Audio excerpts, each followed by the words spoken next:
하나님의 말씀 창세기 2장 8절 말씀 같이 보겠습니다. 여호와 하나님이 땅의 흙으로 사람을 지으시고 생기를 그 코에 불어넣으시니 사람이 생명이 되니라. 아멘. 우리가 지난 시간에 하나님은 누구이신가 하는 것에 대해서 생각해 보았습니다. 오늘은 인간이라는 우리 자신에 대해서 나는 누구인가 라는 제목으로 인간이라는 존재가 무엇인가 하는 것들을 한번 생각해 보려고 합니다.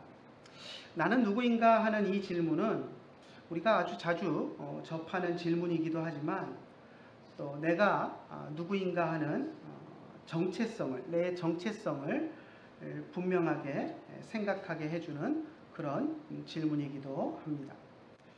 지난 시간에도 말씀을 드렸지만 우리가 어떤 존재인가 하는 것을 알 수 있는 유일한 길은 하나님께서 우리를 창조하신 하나님께서 계시를 통해서 우리가 어떤 존재인지 알려주시는 그 말씀을 듣는 것을 통해서만 우리가 우리의 실체를 파악할 수 있고 우리 자신이 어떤 존재인가를 알 수 있다라고 말씀을 드렸습니다. 자, 성경을 통해서 그러면 우리가 과연 누구인가? 하나님이 성경을 통해서 우리 인간에 대해서 무엇이라고 말씀을 하시는가 하는 것들을 한번 살펴보도록 하겠습니다. 첫 번째, 성경은 하나님께서 우리 인간을 창조하셨다라고 이야기합니다. 오늘 우리가 읽었던 창세기 2장 8절 말씀에서 그것을 분명하게 이야기해 줍니다. 여호와 하나님이 땅의 흙으로 사람을 지으시고 생기를 그 코에 불어넣으시니 사람이 생명이 되었다라고 이야기합니다. 우리 인간은 하나님이 창조하심으로써 하나님이 우리를 만들어 주심으로써 이 땅에 존재하게 되었습니다. 하나님은 우리의 존재의 근원이 되시는 분입니다.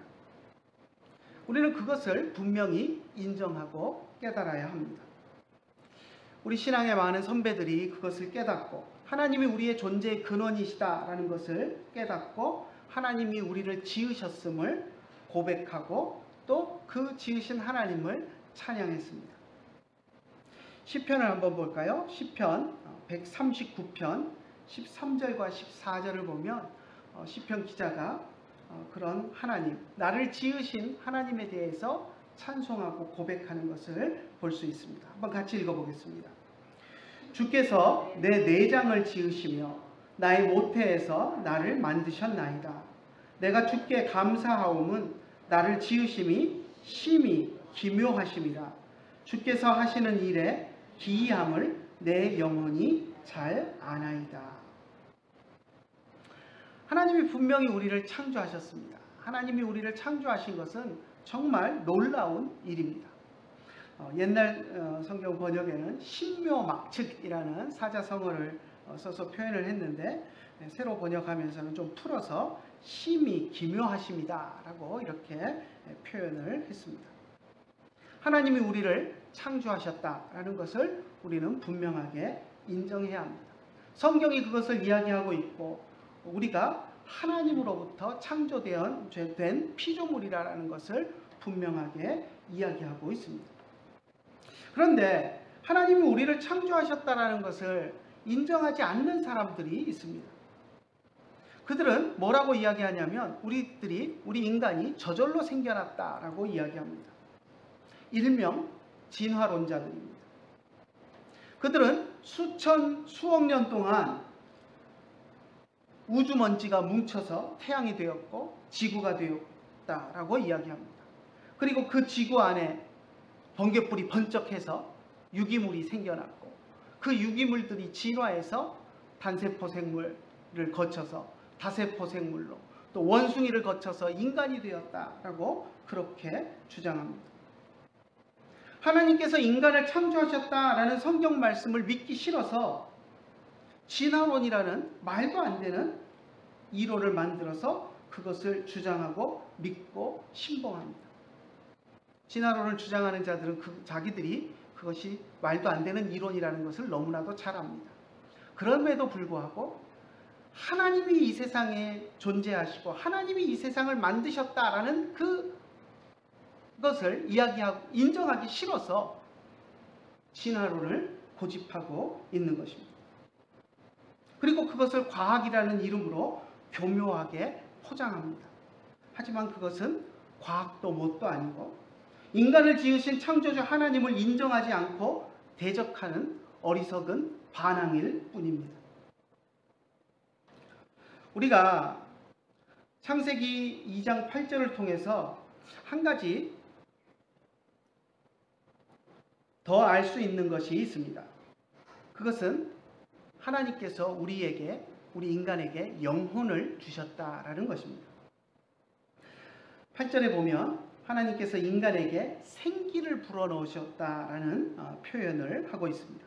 그 코에 생기를 불어넣으시니 사람이 생명이 되었다라고 이야기합니다. 여기서 생기라고 표현한 것이 영혼을 의미합니다. 하나님께서는 인간뿐만 아니라 이 세상의 모든 생물들을, 아주 다양한 생물들을 창조하셨습니다. 하지만 그 가운데 인간에게만 영혼을 불어넣어 주셨습니다. 그래서 이 세상에 많은 생물들이 있지만 영혼을 가진 것은 인간밖에 없다는 것을 우리는 분명히 알아야 합니다. 영혼을 가진 인간만이 하나님을 찾을 수 있고 하나님을 예배할 수 있고 하나님을 섬길 수 있는 것입니다. 우리 인간이 하나님과 교제하고 예배할 수 있는 영혼을 가지고 있다는 것이 성경이 우리 인간에 대해서 말하는 또 하나의 것입니다. 이것이 인간이 다른 동물들과 확연하게 다른 이유 중에 하나입니다. 자, 두 번째는 그것이고요. 자, 세 번째 성경이 우리 인간에 대해서 이야기하고 있는 것을 한번 봅시다. 성경은 하나님의 형상대로 창조된 아름답고 고귀한 존재다라고 우리에 대해서 이야기합니다. 창세기 1장 26절부터 27절을 한번 같이 보겠습니다. 하나님이 이르시되 우리의 형상을 따라 우리의 모양대로 우리가 사람을 만들고 그들로 바다의 물고기와 하늘의 새와 가축과 온 땅과 땅에 기는 모든 것을 다스리게 하자 하시고 하나님이 자기 형상 곧 하나님의 형상대로 사람을 창조하시되 남자와 여자를 창조하시고. 인간이 하나님의 형상대로 창조되었다라는 것은 인간이 다른 동물들과 다른 또 하나의 이유입니다. 그리고 이것은 인간의 존엄성을 이야기할 수 있는 유일한 이유이기도 합니다. 우리는 학교에서 도덕교과서를 통해서 인간이 다른 동물들과는 다르게 존엄한 존재다라고 교육을 받았습니다. 그런데 세상의 지혜자들은 인간이 다른 동물들과 다르게 존엄한 존재다라고 말하면서 그 이유를 분명하게 이야기하지 못합니다. 세상의 지혜자들은 인간이 왜 다른 동물들과 다른 존엄한 존재인가 하는 것을 명쾌하게 설명하지 못합니다. 기껏 이야기하는 것이 무엇이냐면 인간은 만물의 영장이다 라고 이야기합니다. 여러분, 만물의 영장이라는 말이 어떤 의미죠? 세상의 다른 모든 생물들보다 훨씬 지능이 뛰어난 존재다라는 것이 만물의 영장이라는 표현입니다. 인간을 호모사피엔스라고 부르는 이유입니다. 도구를 사용하고 지능이 있어서 생각할 수 있고 사고할 수 있고 뭔가를 만들어서 쓸 수 있다라는 것이 호모사피엔스인 인간의 특징이다, 이렇게 이야기합니다. 그렇기 때문에 존엄하다라고 이야기합니다. 하지만 그것은 스스로의 모순에 빠지는 논리입니다. 여러분 한번 생각해 보십시오. 만물의 영장이기 때문에 가장 높게 진화해서 지능이 제일 뛰어나기 때문에 가장 존귀한 존재고 존엄한 존재다라고 이야기를 한다면, 만약 그 논리를 그대로 주장한다면 IQ가 높은 사람은 IQ가 떨어지는 사람보다 더 존엄한 존재가 되어야 합니다. 여러분 그렇습니까? 인간이 다 존엄합니까? 아니면 IQ가 높은 사람은 더 존엄하고 IQ가 떨어지는 지능이 모자라는 사람은 덜 존엄합니까? 모든 인간이 존엄한 것이지 똑똑하고 IQ가 높은 사람만 존엄한 것이 더 존엄한 것이 아닙니다. 그런데 진화론을 주장하는 사람들, 그래서 인간이 가장 고도로 진화해서 가장 지능이 높은 만물의 영장이 되었기 때문에 존엄하다라고 이야기하는 그 사람들은 인간이 다른 동물들과 다르게 지능이 높아서 고귀한 존재다, 존엄한 존재다라고 말을 하는 것이고, 만약에 그 논리를 그대로 적용한다면 지능이 높고 똑똑한 사람은 지능이 모자라고 멍청한 사람보다 더 존엄하다라는 말도 안 되는 모순에 빠져버리고 마는 것입니다. 만약 우리 가운데 그렇게 생각하는 사람이 있다면 히틀러 같은 사람이 되고 맙니다. 히틀러가 어떻게 생각했습니까? 자기는 훌륭한 게르만족이고 게르만족 가운데서도 좋은 유전자를 가진 사람들을 세상에 남기고 나머지 열등한 민족들은 다 박멸해야 된다라고 생각을 해서, 그래서 게르만 민족만 놔두고 나머지는 다 세상에서 없애려고 했던 것이 히틀러와 같은 사람이었습니다. 오늘날 KKK 같은 인종차별주의자들이 가지는 생각도 비슷합니다. 백인 우월주의, 백인들만 존엄하고 나머지 흑인이나 유색인종들은 없어져도 괜찮은 별 볼 일 없는 존재다라고 생각하는 그런 인종차별적인 생각들이 이러한 생각 속에서 나오는 것입니다. 하지만 인간은 IQ와 상관없이, 피부색과 상관없이, 키나 외모나 상관없이, 장애의 여부에 상관없이 모두 존엄한 존재입니다. 왜입니까? 하나님께서 모든 인간을 하나님의 형상으로 창조하셨고, 모든 인간은 IQ나 피부색과 상관없이 하나님의 형상을 가지고 있기 때문에 존엄한 존재가 되는 것입니다. 만약 인간이 개, 고양이, 토끼, 바퀴벌레 이런 것들과 똑같이 진화의 결과물로 생겨난 것이라고 한다면 인간이 다른 동물들보다 더 존엄해야 할 이유가 전혀 없습니다. 그렇지 않습니까? 토끼도 진화되어 갖고 지금 토끼가 됐고, 인간도 진화되어 가지고 지금 인간이 되었는데 토끼보다 인간이 더 존엄해야 될 이유가 뭐가 있습니까? 다르게 진화했을 뿐인데. 그렇지 않습니까? 토끼도 고양이도 심지어는 바퀴벌레도 존엄해야 합니다. 진화론자들의 주장대로라면, 자연이 생겨나서 진화한 결과물이라면 바퀴벌레나 인간이나 똑같은 존재일 뿐입니다. 그런데 진화론을 주장하는 사람들은 인간이 존엄하다라고 말하고, 또 인간의 생명은 다른 동물의 생명보다 귀하다라고 말합니다. 스스로 모순에 빠지는 것입니다. 하지만 우리는 성경 말씀을 근거로 인간이 다른 동물들과는 다르게 존엄하고 존귀한 존재다라는 것을 분명하게 말할 수 있습니다. 인간이 존귀한 근거는 하나님의 형상대로 특별하게 창조되었기 때문이고, 하나님이 인간에게만 영혼을 불어 넣어 주셨기 때문이다 라고 자신 있게 우리는 이야기할 수 있습니다. 이렇게 하나님은 인간만을 하나님의 형상대로 창조하셨습니다. 성경이 우리에게 그것을 분명하게 이야기해 주고 있습니다.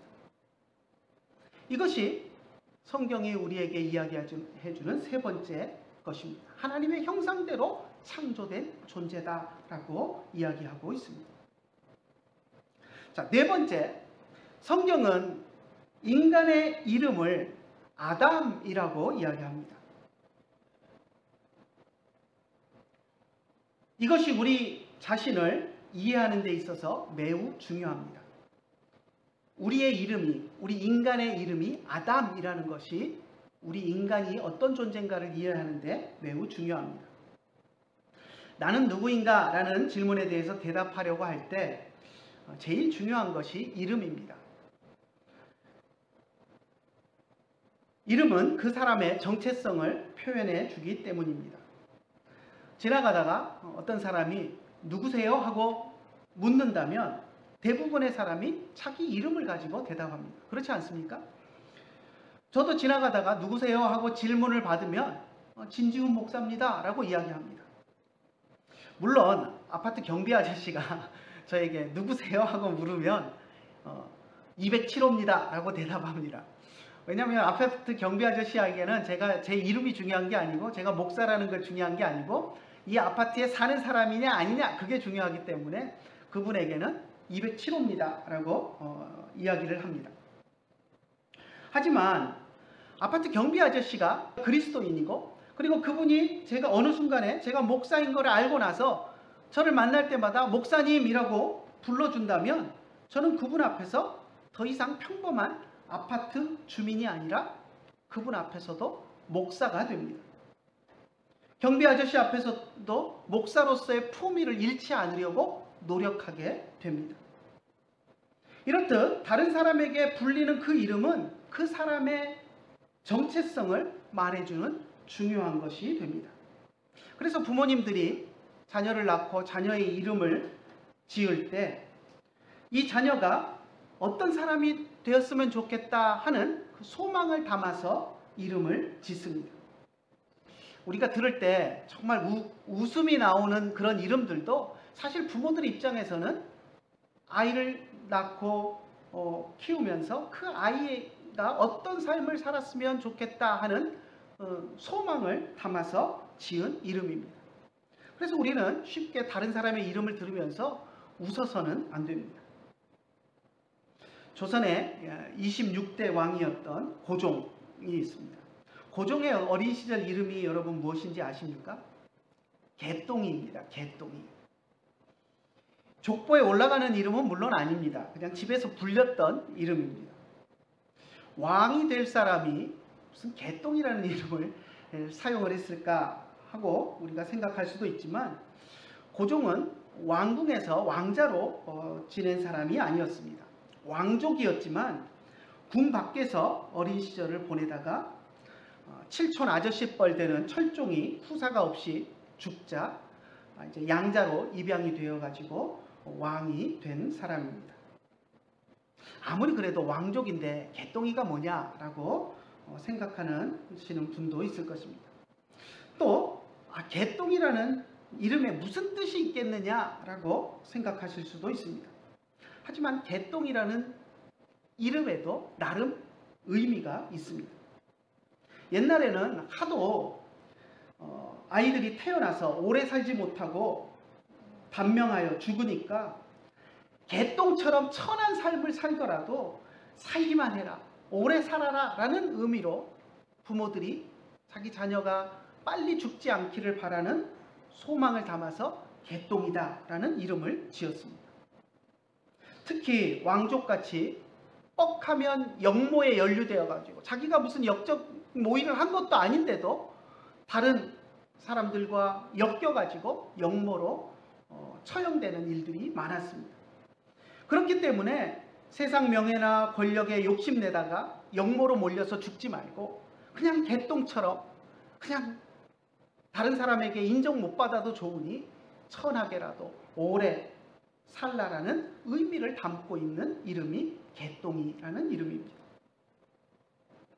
이렇듯 이름은 중요한 의미들을, 그 사람의 정체성을 보여주는 의미들을 담고 있습니다. 오늘날 우리는 세례를 줄 때 세례명을 주지 않습니다. 하지만 옛날에는 천주교처럼 세례명을 주기도 했습니다. 그리스도인으로서 새로운 삶을 살기 시작하면서 세례를 받을 때 그런 이름을 가지고 살아라 라는 의미로 새로운 세례명을 주기도 했습니다.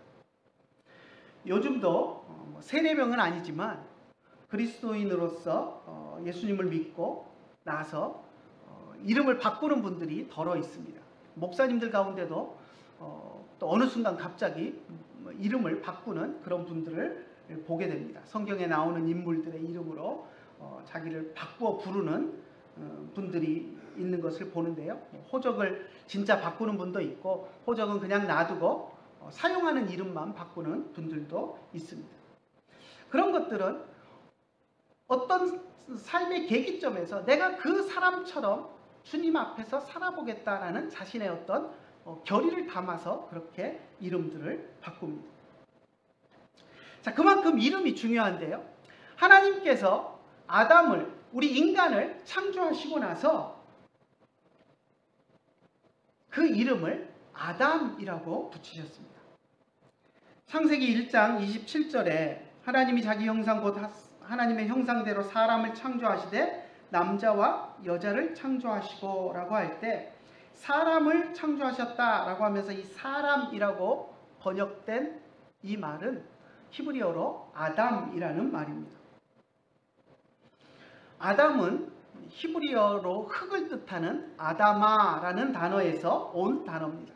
그러니까 결국 흙에서 온 존재다라는 뜻을 아담이라는 이름이 담고 있습니다. 이것은 단순히 우리 인류의 조상 아담의 개인의 이름이 아니라 우리 모든 인류를 통칭하는 사람이라는 뜻을 가지는 단어입니다.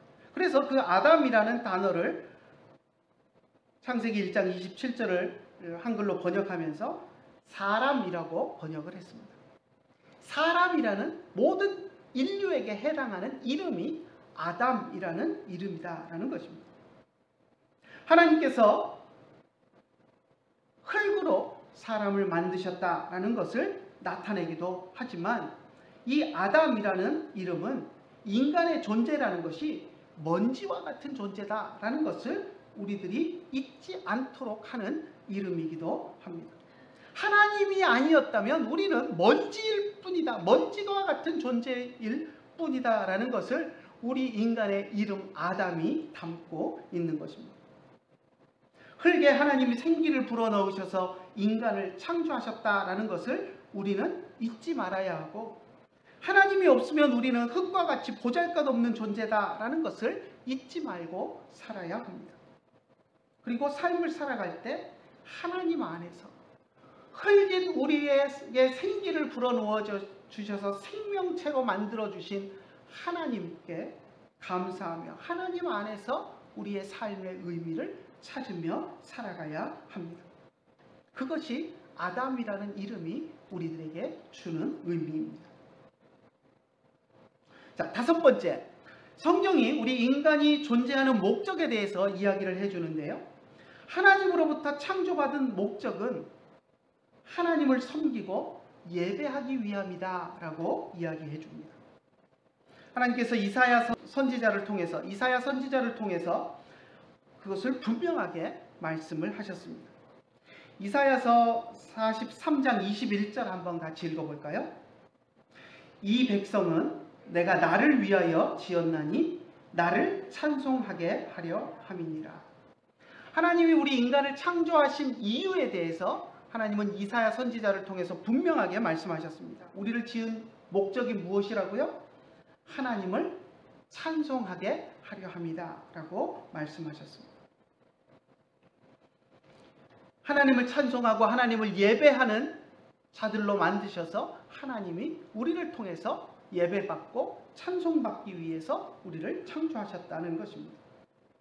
그래서 사도 바울이 고린도 전서에서 고린도 교회 성도들에게 이야기하면서 뭐라고 이야기하냐면, 너희가 먹든지 마시든지 무엇을 하든지 다 하나님의 영광을 위하여 하라라고 말했습니다. 우리 그리스도인들의 삶이 하나님을 섬기고 예배하는 데 초점이 맞추어져야 한다라는 것을 분명히 이야기한 것입니다. 물론 우리 인간 외에도 하나님의 지음을 받은 세상의 모든 것들이 다 하나님의 위엄을 드러내야 하고 하나님을 높여야 합니다. 다윗도 시편에서 그것을 이야기했습니다. 시편 19편 1절 한번 같이 읽어볼까요? 하늘이 하나님의 영광을 선포하고 궁창이 그의 손으로 하신 일을 나타내는도다. 하늘은 생명체가 아닙니다. 그렇죠? 그런데도 불구하고 하늘은 하나님의 영광을 선포합니다. 궁창도 뭐 하늘과 비슷한 말인데요. 그의 손으로, 하나님의 손으로 하신 일을 세상에 나타내고 드러내 보인다라고 이야기합니다. 우리가 하나님을 찬송하고 하나님이 하신 일을 만천하에 외치는 것과 같이 영혼이 없는 피조물들도 하나님이 하신 일을 선포한다라고 다윗은 이야기했습니다. 지난주에 우리가 하나님에 대해서 이야기하면서 일반 계시라는 것을 이야기했던 것이 있습니다. 여러분 기억나십니까?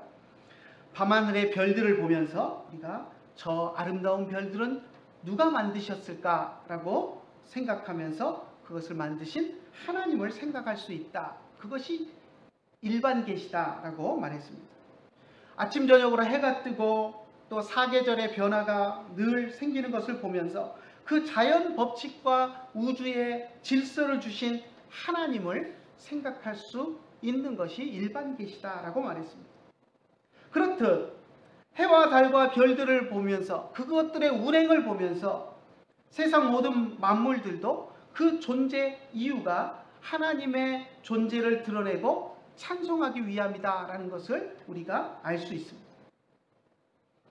그래서 시편 기자는 만물을 통해서 하나님을 찬양하라, 만물을 향해서 하나님을 찬양하라 라고 또 선포하기도 했습니다.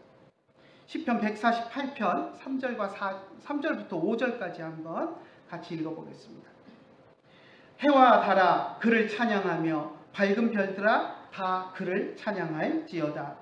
하늘의 하늘도 그를 찬양하며 하늘 위에 있는 물들도 그를 찬양할지어다. 그것들이 여호와의 이름을 찬양함은 그가 명령하심으로 지음을 받았음이로다. 하늘이 하나님을 찬양해야 하는 이유가 뭐라고요? 여호와의 이름을 찬양해야 하는 이유는 그가 명령하심으로, 하나님이 명령하심으로 하늘이 지음을 받았기 때문이다 라고 이야기합니다. 마찬가지로 우리 인간도 하나님이 우리를 지으셨기 때문에 우리 인간들도 하나님을 찬양하고 하나님을 높여야 할 의무가 우리들에게 있습니다. 이렇듯 세상 모든 존재들이, 지음받은 모든 존재들이 하나님을 찬양해야 할 의무가 있습니다. 하지만 특별히 우리 인간들에게는 하나님을 찬양해야 할 특별한 임무가 있습니다. 왜냐하면 우리 인간들은 하나님을 영적으로 예배할 존재로 지음을 받았기 때문입니다. 세상 만물들이 하나님을 찬양하는 것과 다르게 우리는 영적으로 하나님과 교제하고 영적으로 하나님을 예배할 수 있는 존재입니다. 그것이 우리에게 특별히 부여된 임무입니다.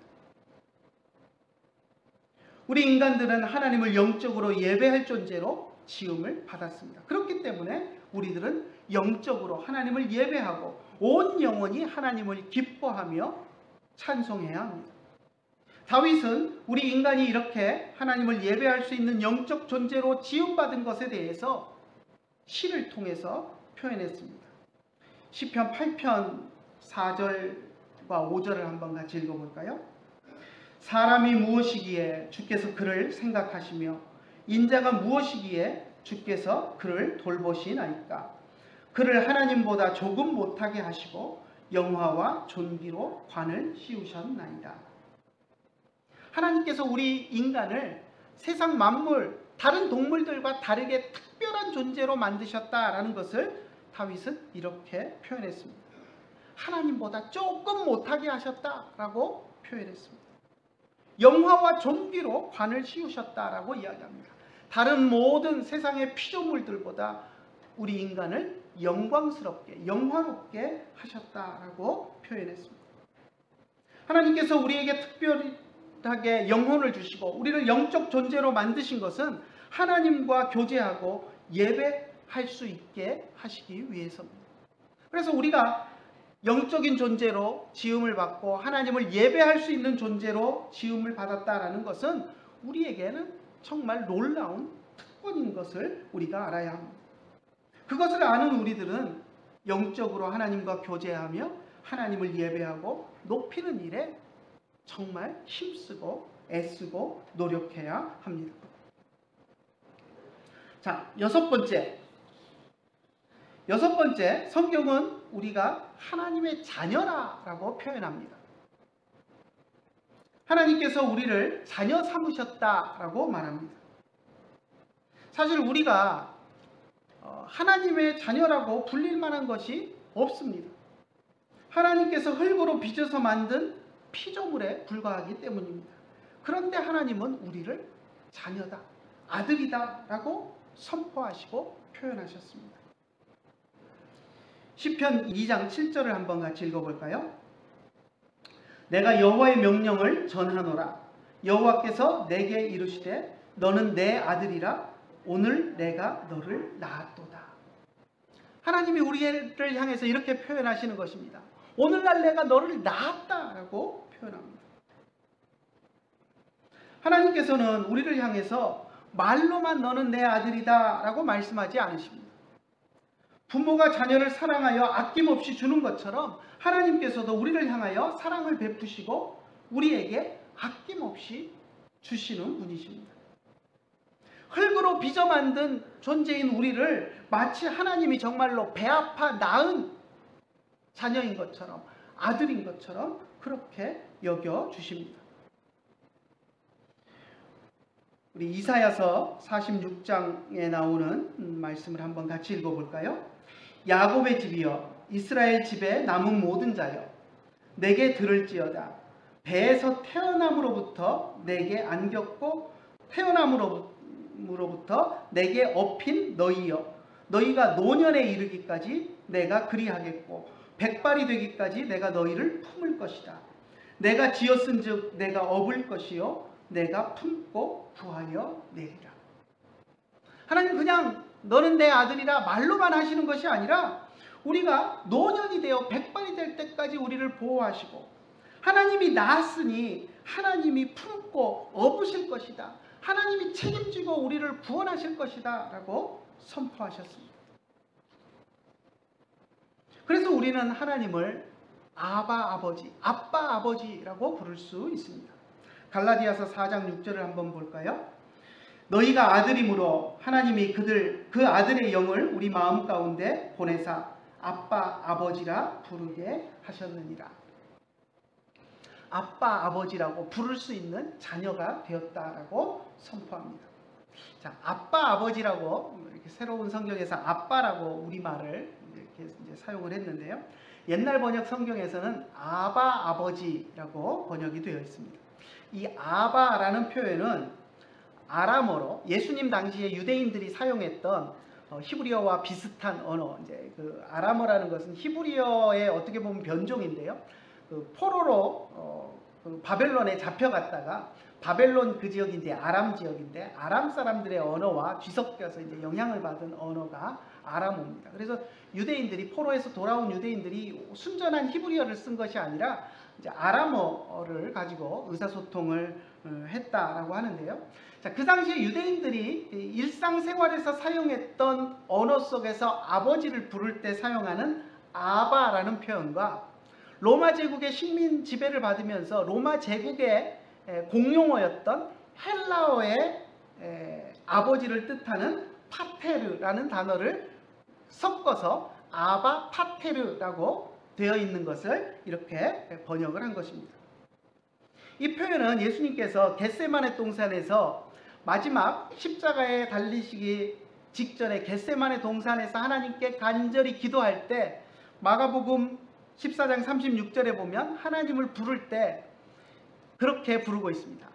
아바 파테르, 아바 파테르 이렇게 헬라어 성경에서 부르면서 하나님 앞에 기도하는 것을 보게 됩니다.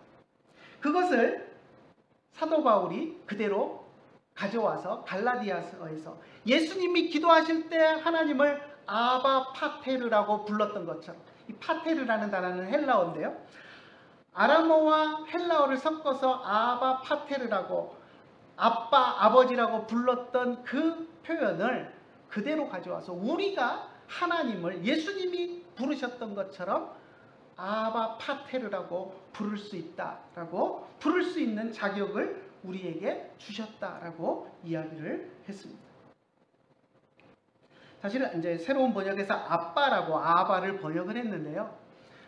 아바라는 단어가, 그래서 어떤 사람들은 아버지는 참 격식을 차린 말이지만 아빠는 애들이 그냥 아빠 아빠 하고 부르는 친숙한 의미의 단어다, 이렇게 이야기하는 사람도 있습니다.